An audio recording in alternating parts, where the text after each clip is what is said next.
அண்ணி, என்ன? ஸ்வீட் செஞ்சிருக்கீங்களா? ஆமா. எதுக்கு? ஒண்ணும் இல்ல, உனக்கு இன்னைக்கு ஸ்வீட் பண்ணி கொடுக்கணும்னு தோணுச்சு, அதனால செஞ்சிருக்கேன். இந்தா சாப்பிட்டு பாரு. யூசுவலா நான் ஸ்வீட் பண்ணா எல்லாருக்குமே பிடிக்கும், உனக்கும் கண்டிப்பா பிடிக்கும். தேங்க்யூ, எனக்கு ரொம்ப பிடிக்கும். தண்ணி எங்க? ஓகே, இருக்கா? நல்லா இருக்கா? சூப்பரா இருக்கு. ஓகே சரி, எவ்வளவு வேணும் சாப்பிடு. நான் போய் உங்க அண்ணனை கூட்டிட்டு வரேன்.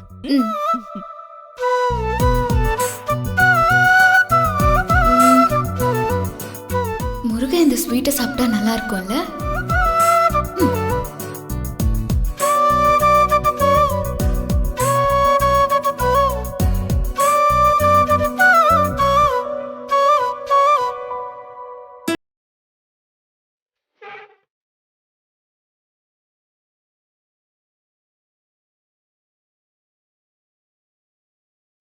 எங்க முருகா? சொல்லுங்க.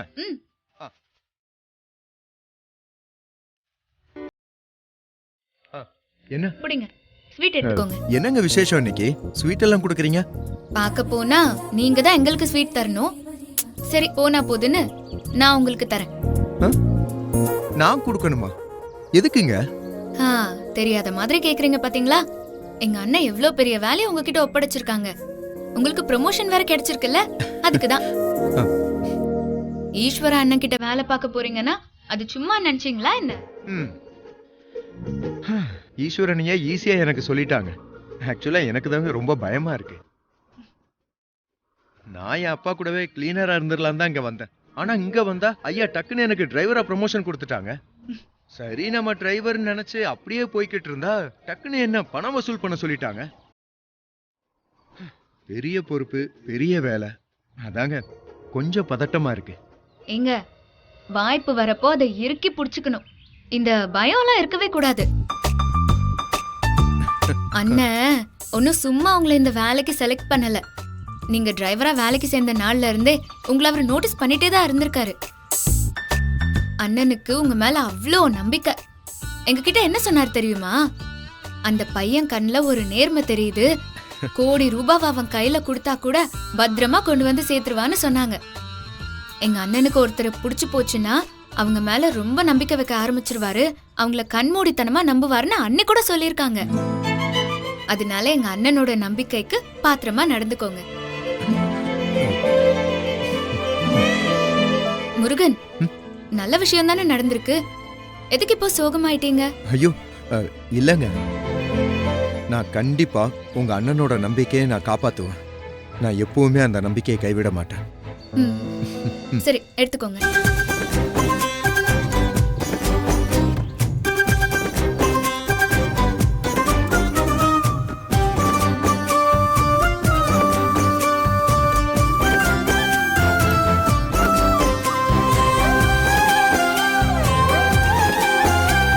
முருகன், என்ன நல்லா இல்லையா? ரொம்ப சூப்பரா இருக்கு. அப்போ சாப்பிடலாம்ல? சாப்பிடுங்க.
ஆ. என்ன சார் போன் பண்ணா போலீஸ் ஸ்டேஷனுக்கு வர சொல்லுவீங்கன்னு பார்த்தா இங்க வர சொல்லிருக்கீங்க. ஆமா யாரோட கடை சார் இது? என்னோட கடை தான். உங்க கடையா? ஓ அது சரி சரி, என்ன விஷயமா பார்க்க வந்தீங்க? அத நான் சொல்றேன். ஒரு வாரத்துக்கு முன்னாடி சென்னை ரோட் சமயபுரம் பக்கத்துல கார் ஆக்சிடென்ட் ஆன கேஸ் ஸ்டேஷன்ல ஏதாவது ஃபைலா இருக்கான்னு தெரிஞ்சுக்கணும். அதுக்காக தான் உங்களை பார்க்க வந்திருக்கோம். சமயபுரம் பக்கத்துல கார் ஆக்சிடென்டா? எனக்கு தெரிஞ்சு அப்படி ஒன்றும் ஃபைல் ஆகலையே. 1 மந்த்துக்கு முன்னால ஒரு வேனு லாரி மோதி 4 பேர் செத்து போனாங்க. அதுக்கப்புறம் நீங்க குறிப்பிட்டு சொல்ற அந்த இடத்துல எந்த ஆக்சிடென்ட்டும் நடக்கல. சார் நல்லா யோசிச்சு சொல்லுங்க சார். நைட்ல ஒரு ஆக்சிடென்ட் நடந்திருக்கணும். காரை ஓட்டிட்டு வந்தவன் எங்க போனா என்ன ஆனானே தெரியலையே சார். அவனை கண்டுபிடிக்கிறதுக்கு தான் நாங்க சென்னையில இருந்து இவ்வளவு தூரம் வந்திருக்கிறோம்.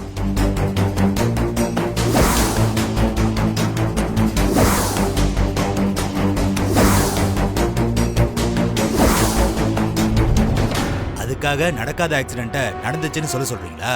லாஸ்ட் 1 வீக்கா திருச்சி டு சென்னை ரோட்ல நான் தான் நைட் ரவுண்ட்ஸ் போயிட்டு இருக்கேன். அந்த ரூட்ல எனக்கு தெரியாம எந்த சம்பவமும் நடக்காது. முருகா ஐயா. சீக்கிரமா மூட்டை இறக்கிருங்க. சரிங்க ஐயா. ஆமா, எத்தனை லோடு வந்துச்சு? ஐயா 2 லோடு வந்திருக்கு.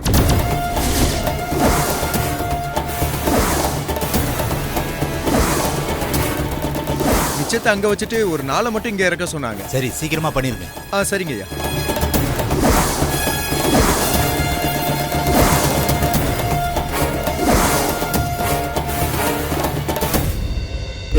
சார், உங்க ஸ்டேஷன் லிமிட்டுக்குள்ள ஆக்சிடென்ட் நடக்கலன்னு வச்சுக்கிட்டாலும் மத்த ஸ்டேஷன் லிமிட்டுக்குள்ள ஆக்சிடென்ட் நடந்திருக்கலாம் இல்லையா? இங்க பா.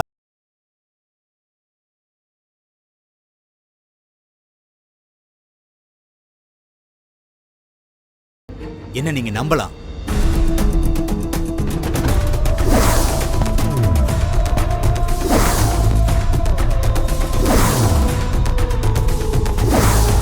ஐயா மூட்டையெல்லாம் இறக்கிட்டேன்.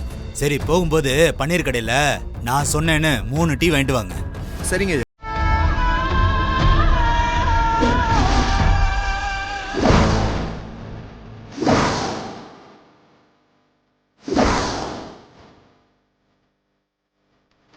சார், போலீஸ் சொன்ன மாதிரி நாங்க ஒருத்தரை தேடி வந்திருக்கோம். அவனை கண்டுபிடிக்கிறதுக்கு நீங்க உதவி பண்ணணும். பண்ணிடலாம். ஆனா ப்ரொசீஜர் படி தான் ஹெல்ப் பண்ண முடியும். நீங்க ஸ்டேஷனுக்கு வந்து ப்ராப்பரா ஒரு கம்ப்ளைண்ட் கொடுங்க. அதுக்கப்புறம் நீங்க என்ன உதவி கேட்டாலும் நான் செஞ்சு கொடுக்குறேன்.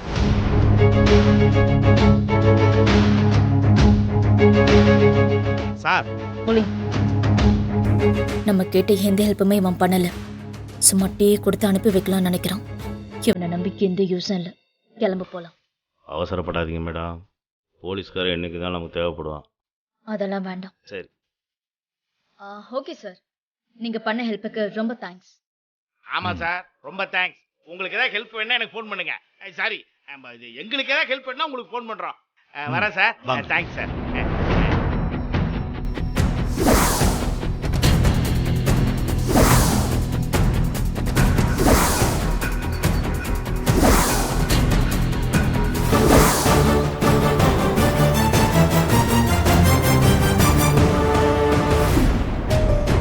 மணிண்ணா வணக்கங்க ஐயா. எப்படி இருக்கீங்க? நல்லா இருக்குங்க ஐயா. வியாபாரம்லாம் எப்படி போயிட்டு இருக்கு? அதெல்லாம் நல்லபடியா போயிட்டு இருக்குங்க ஐயா.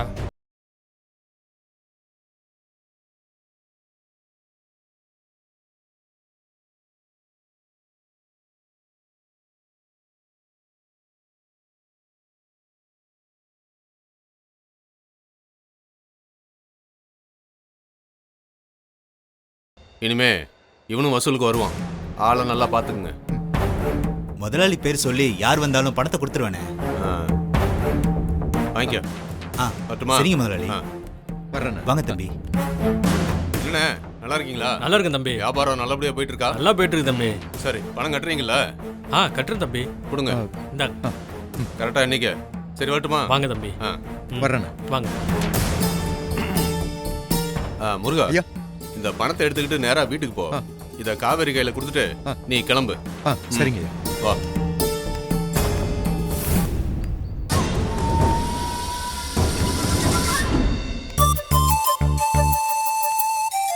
Kaveri madam, Kaveri madam.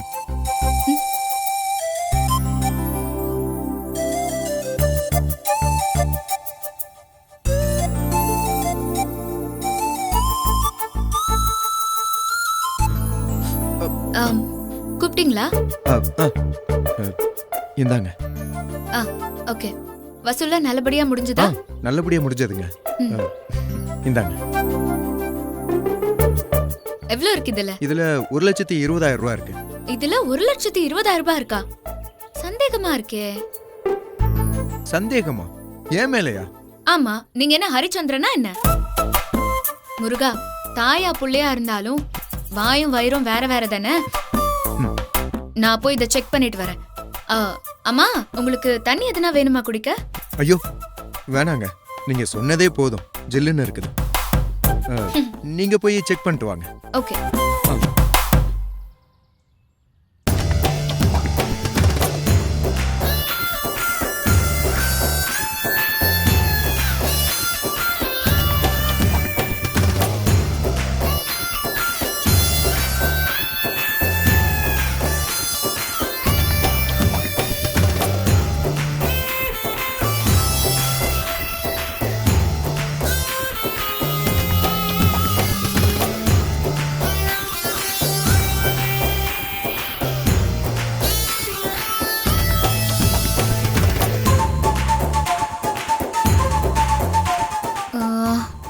என்ன பண்றது இவனை?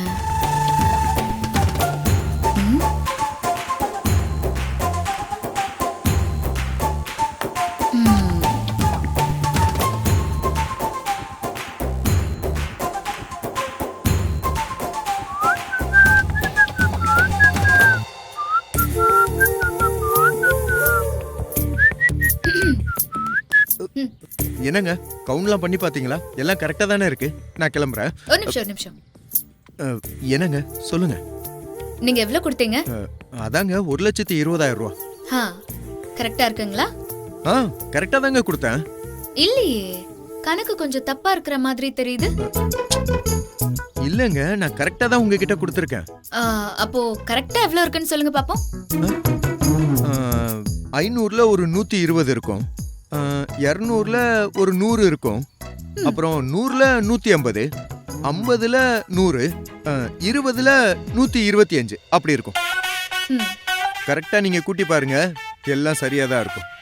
இல்லங்க, தப்பா தான் இருக்கு. அது எப்படிங்க தப்பா இருக்கும்? 500ல 120, 200ல 100, 100ல 150, 50ல 100, 20ல 125 கணக்கு போட்டு பாருங்க, கரெக்டா தான் இருக்கும். எங்க இல்லன்னு சொல்றேன்ல. அது எப்படி? 500ல 120, 200ல 100, 100ல 100, 50ல 150, 20ல 125. 20ல 125, 50ல ஏங்க கரெக்டா தானங்க இருக்குது. டோட்டல் அமௌண்ட் கரெக்டா தானங்க இருக்கு, முன்ன பின்ன இருந்தாலும். டோட்டல்லாம் கரெக்டா தான் இருக்கும், ஆனா அதுல தான் ஒரு மிஸ்டேக் ஆயிருக்கு.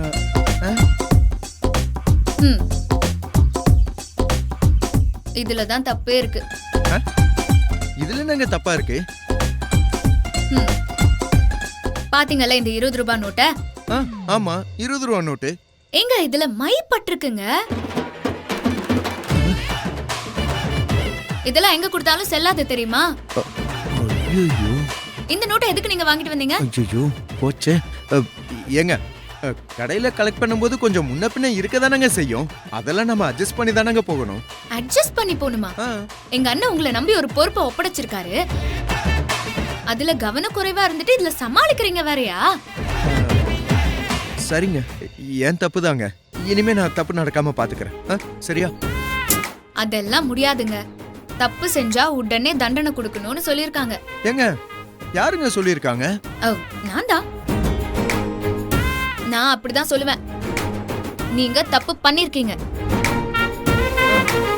சரிங்க, நான் தான் தப்பு பண்ணேன். தப்ப சரி பண்றதுக்கு நான் என்ன பண்ணணும்னு சொல்லுங்க, அதை செய்யறேன். செல்லாத இந்த 20 ரூபாய் நோட்டை வச்சுட்டு வேற நோட்டு கொடுங்க. அவ்வளவுதானே? இருங்க தர்றேன்.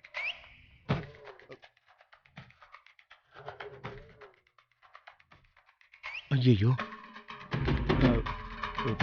சாரிங்க, இப்போ என்கிட்ட இல்ல. என்னது 20 ரூபாய் நோட்டே இல்லையா? இது புடிங்க, எனக்கு வேற நோட்டு வேணும். என்ன ஏங்க, இப்போதாங்க என்கிட்ட இல்ல. நான் காலையில சாவி வாங்க வரும்போது கொடுத்துட்றேனே. நான் இப்போ கிளம்புறேன். இப்போ என்கிட்ட இல்ல. அப்பாடா தப்பிச்சேன்டா சாமி. ஒரு நிமிஷம். ஐயோ போச்சே, வர்றாங்களே. அம்மா, உங்களை நம்பி நான் எப்படி அனுப்புவேன்? என்னங்க நீங்க? உங்க அண்ணன் என்ன நம்பி இத்தனை லட்சம் ரூபாய் காரை கொடுத்துருக்காங்க, வசூல் பண்ற வேலையும் கொடுத்துருக்காங்க. என்ன நம்பி நீங்க ஒரு 20 ரூபா தர மாட்டீங்களா? முடியாது. அதுக்கு என்னன்னு பதில் சொல்லிட்டு நீங்க கிளம்பலாம். எங்க உங்க கையில இருக்கிற காப்பை கட்டுங்க. ஏன் எதுக்குங்க? கட்டுங்கன்னு சொல்றேன்ல, கட்டுங்க கட்டுங்க.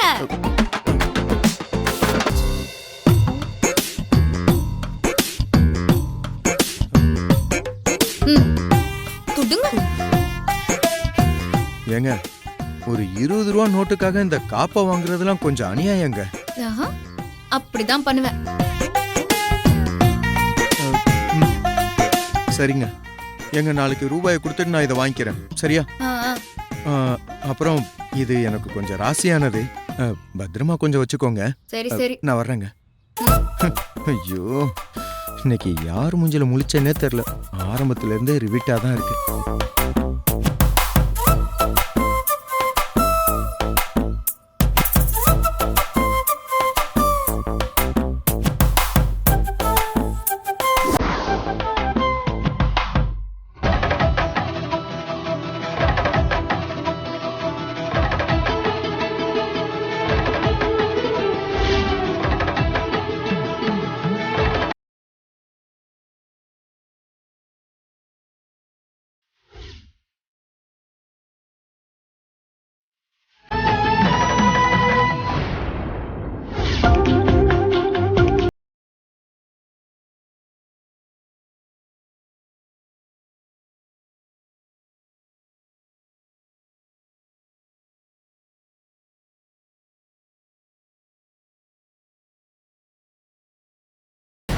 காவேரி, நீ சாதாரணமா இந்த பணத்தை மை ஓட்டியிருக்குன்னு எனக்கு திரும்ப கொடுத்துட்ட. ஆனா இந்த பணம் என்னை என்ன பண்ணுதுன்னு உனக்கு தெரியுமா? நான் யாரு என்னன்னு புரியாம ஏதோ ஒரு உலகத்துல எங்கேயோ வந்து நிக்கிறேன்னு மட்டும் எனக்கு புரியுது. நான் யாருன்னு என்ன நானே தேடிக்கிட்டு இருக்கும்போது நீ எப்படி எப்பவுமே என் கூட பழகுன மாதிரி, என் கூட பேசின மாதிரி, என் கூட டிராவல் பண்ண மாதிரி எனக்கு ஃபீல் ஆகுது. அவ்வளோ பணத்துல ஒரு 20 ரூபா நோட்டு தப்பா இருந்தா என்ன? அத பேங்க்ல கொடுத்தாலும் வாங்கிக்க தானே செய்வாங்க. இன்ஃபேக்ட் உன்னை பார்த்த பிறகுதான் எனக்குள்ள இருக்கிற குழப்பம் இன்னும் அதிகமாயிடுச்சு. நான் எதுக்கு முருகன் கிட்ட அவ்வளோ ஸ்ட்ரிக்டா நடந்துக்கிட்டேன்? ரூபா நோட்டுக்காக ஸ்ட்ரிக்டா இருந்தேனா, இல்ல முருகனோட விளையாடணும்னு நினைச்சேனா? எனக்குள்ள புதைஞ்சு போன ஏதோ ஒரு ஃபீல என் மனசுக்குள்ள ரொம்ப ஆழமா இறங்கி போய் வெளியே கொண்டு வந்துட்ட காவேரி. என் மனசுக்கும் இதயத்துக்கும் இடையில ஏதோ ஒரு கண்ட்ரோல், கட்டுப்பாடு இருந்த மாதிரி இருந்தது. அது இப்போ உடைஞ்சு போன மாதிரி இருக்கு காவேரி. எப்படியாவது முருகன் கையில போட்டிருந்த காப்பை வாங்கணும்னு தோணுச்சு. அதே அப்படி தோணுச்சு. காவேரி, நீ என்னையும் என்னோட மூளையையும் என்னோட இதயத்தையும் குழப்புற காவேரி.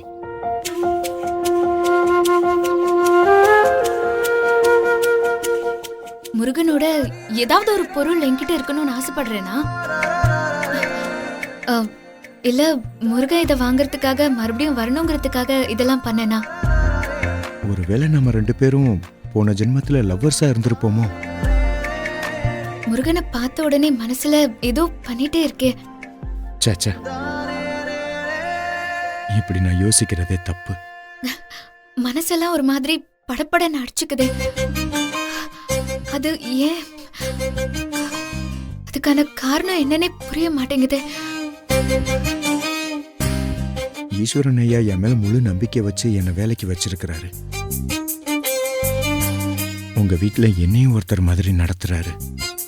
இப்படியெல்லாம் நடக்கிறது சரியா தப்பா? வேலைக்காரனா இருந்தாலும் வீட்டுக்குள்ள வர்றதுக்கு என்ன அனுமதிச்சிருக்கிறாரு. இப்படி என் மேல நம்பிக்கை வச்சிருக்கிற கூட பிறந்தவரோட தங்கச்சிய நான் மனசார காதலியா நினைக்கிறது கூட தப்புதானே காவேரி? எனக்கு நான் யாருன்னே தெரியல. எனக்கு இந்த உலகத்துல என்ன பந்தம் இருக்கு, என்ன சொந்தம் இருக்குன்னு தெரியல. இது எதுவுமே தெரியாம நான் எப்படி முருகனை மனசுல நினைக்க முடியும்? காவேரி, இனிமே என் மனசுல எந்த விதமான ஆசையோ விருப்பமோ இல்லாம தான் உன்கிட்ட நான் பேசணும். ஆனா அது என்னால முடியுமா? இல்ல, கண்டிப்பா நான் என்னோட எண்ணத்தை மாத்திதான் ஆகணும். இப்படி ஒரு எண்ணத்தை மனசுல வச்சுக்கிட்டு உன்னை பார்க்கறதும் பேசுறதும் பெரிய தப்பாயிடும். ஆஹா, கடவுளே, எப்படியாவது இந்த குழப்பத்துல இருந்து என்ன சீக்கிரம் காப்பாத்து. அந்த தப்பை இனிமே நான் பண்ண மாட்டேன் காவேரி.